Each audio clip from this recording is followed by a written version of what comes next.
This is the new iPhone SE. There's a little bit old and a little bit new, and that's perhaps the biggest appeal.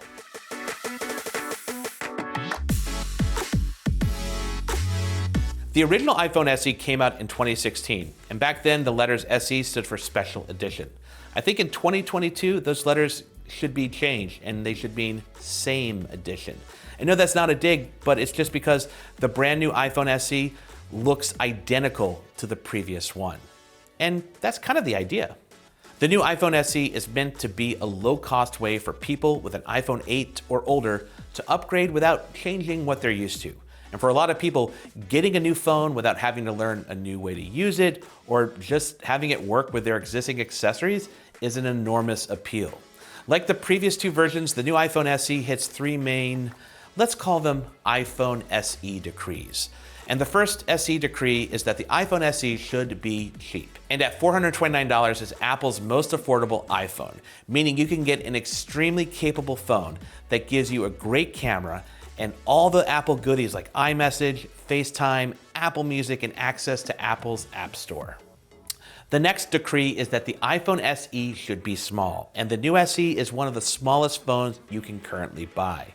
And the last SE decree is that the iPhone SE should have a classic look. Everything about this new phone has that classic iPhone design language.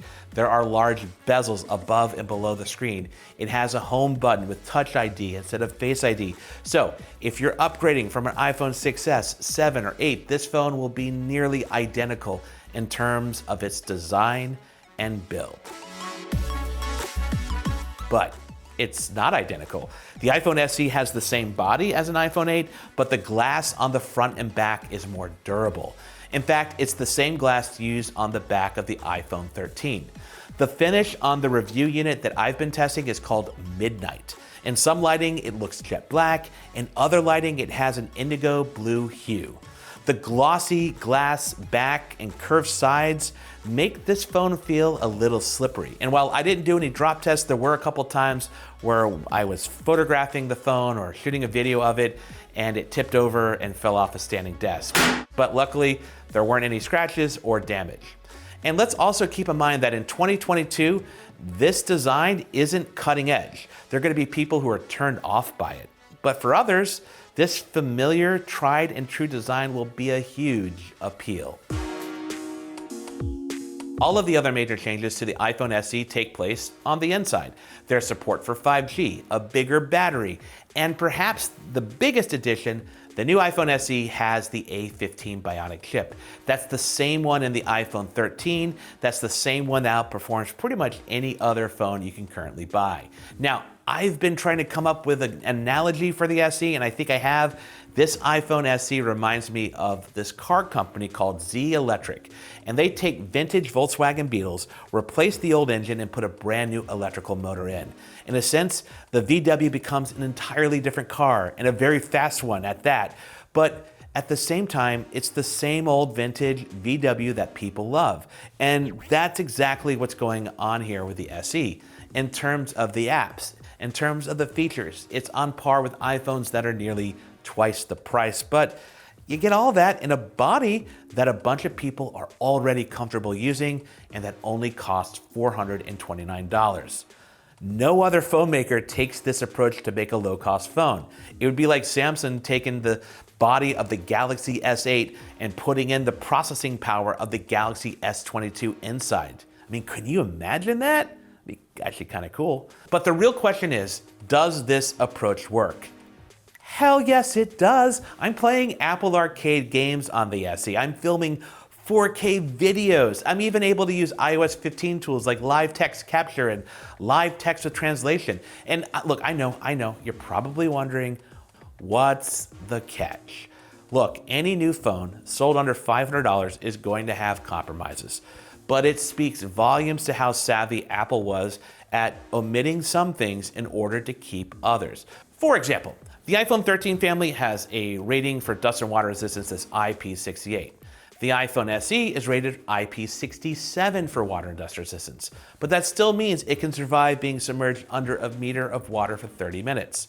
The SE supports Qi wireless charging, but it doesn't have MagSafe charging. The SE also supports 20-watt wired fast charging, but doesn't come with the required power brick to take advantage of it. It even has NFC for Apple Pay. And look, can I just say how after using mainly Face ID iPhones, that it is such a joy to use Apple Pay by doing nothing more than laying my thumb on the home button. Oh, I forgot how much I like the home button and Touch ID. Touch ID. And then there's the display.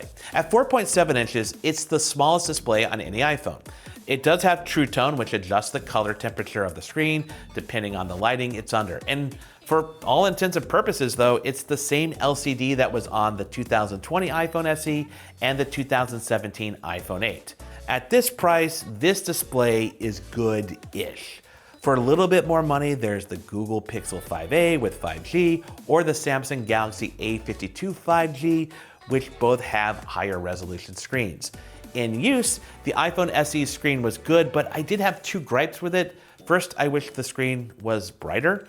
And second, there's a large space above and below the screen that makes the display feel small. Now, if you're coming from an older iPhone like an iPhone 7 or an iPhone 8, I don't think this is gonna be much of an issue, but switching between my iPhone 12 mini to the SE, I missed having that new OLED.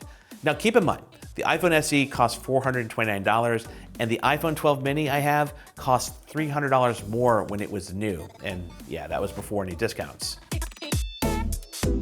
Let's talk about the cameras. Apple avoids one of my biggest pet peeves. You see, many Android budget phones think they're adding a bunch of value by having 2 or 3 rear cameras on the back of the phone, even if those cameras aren't very good. Hey, more is better, right? Well, as I've said in previous reviews, I'd much rather have one good rear camera, or in the case of the iPhone SE, one great camera rather than a bunch of mediocre ones.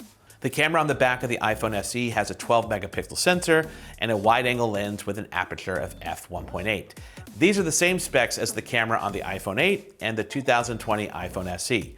But that A15 Bionic chip changes how this phone captures photos and videos. It adds features like Smart HDR4 processing, Deep Fusion processing for medium to low light photos, and get this, you can record 4K 60 frames per second video on an iPhone SE. There are also photographic styles which let you adjust the way your phone captures a scene so it's more to your liking. Now, these aren't filters, but if you want your photos to have a warmer look or more vibrant colors, you simply change the style and that A15 chip does the rest to make it look the best anytime you take a photo. Here are some of my favorite photos and videos that I took with the iPhone SE.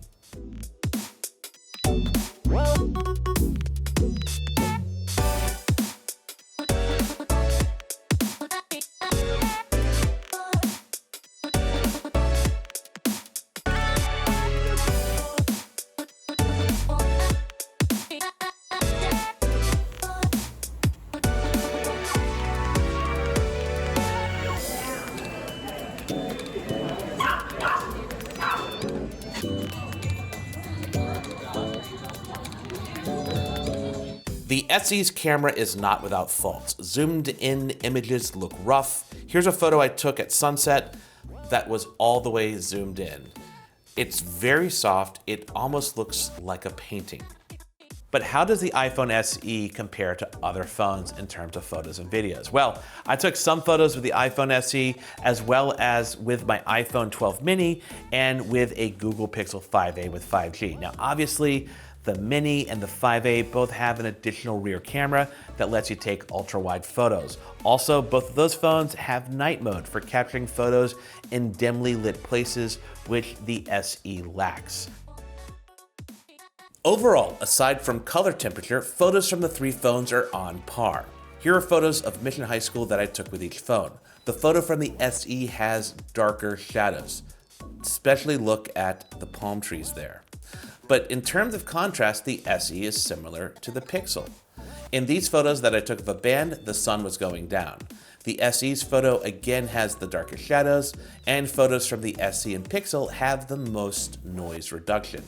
I also took photos of bread at Tartine Bakery. The first difference I see between the three phones is how warm the iPhone's photos are and how cool the Pixel's photo is. Also notice how contrasty the Pixel's photo is. On the front of the SE is a 7 megapixel selfie camera. It gets a boost from that A15 chip too, but I can definitely see the limits. The dynamic range isn't great. I mean, for example, take a look at this selfie and how the SE blew out the sky behind me to white. Compare that to selfies I took with the iPhone 12 mini and the Google Pixel 5a with 5G. In terms of 5G, my carrier is Google Fi, which doesn't have 5G coverage where I tested the phone. But keep an eye out for my written review on CNET, and I'll make sure to update it with my experience using the SE on 5G once I can. That said, calls on the iPhone SE over 4G LTE were good and sounded clear. Then there's the battery life. Now, Apple claims the new iPhone SE will get 2 more hours of battery life than the 2020 version. In the 4 days I've had the phone, the SE's made it through a day on a single charge, no problem. To give you an idea, most of the time the battery's around 20% when I go to bed. Now, look, I'm gonna run a bunch of battery tests on the SE and I'll update my written review with those results, but the takeaway here is the battery life on the new SE does feel longer. It is still pretty average, but that's fine. So, I have some final thoughts. First, the iPhone SE is your cheapest admission ticket to Apple's ecosystem. And at $429, I think the iPhone SE is worth the price and is an incredible value for what you get. But in 2022, I need to acknowledge that many people have been experiencing financial hardships over the past 2 years, and that inflation keeps going up. I wish Apple had an iPhone offering that was under $400 or even under $300. If you're considering an iPhone SE, the $429 model comes with 64 gigabytes of storage. If you can stretch your budget and spend $50 more, it's worth upgrading to the 128 gigabyte version, especially if you plan to keep your iPhone SE for more than a couple of years. And that's all I've got. If you're interested in getting an iPhone SE or learning more about it, check out the links in the description. Also, we're going to have more stories and videos coming out about the SE, so make sure to check out CNET and our YouTube channel. Last, I want to hear from you. What do you think about the SE? Were you hoping for more? Are you happy with the classic design? Throw your thoughts in the comments.